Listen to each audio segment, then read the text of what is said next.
بسم الله الرحمن الرحیم. د رسول الله صلی الله علیه وسلم حدیث دی: من صام رمضان ایمانا واحتسابا غفر له ما تقدم من ذنبه.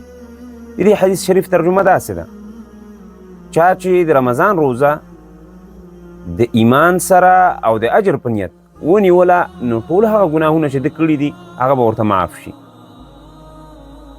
اوس نو په دې ویډیو کې موږ په دې بحث کوو چې روزه څنګه حکم دی، څه وخت فرض شوی، حکمتونه یې څه دي، او آیا په نورو مخکینیو قومونو باندې روزه وه او که نه.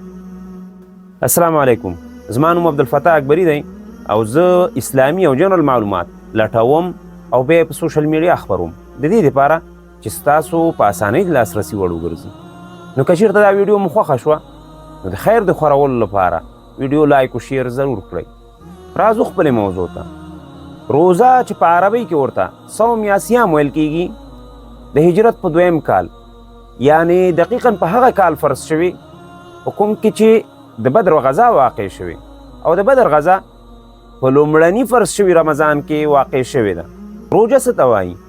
روژه د سهار د لمانځه د روا کېدو نه تر د ماښام د لمانځه تر روا کېدو پورې د خوراک، څښاک او خپل جنسي ضرورتونه او هر هغه څه چې الله رب العالمین حکم کړی دی د هغه پرېښودل د تقوا د حاصلولو لپاره او د الله د حکم د پر ځای کولو لپاره.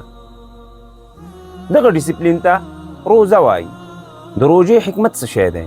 د روژې حکمت دا دی چې مسلمانان په خپل نفس کنټرول پیدا کړي او په یو ډول د غریبو او فقراو د حال نه خبر شي، او همدارنګه د ډیرو نفسي او روحي مرضونو علاج دی پکې.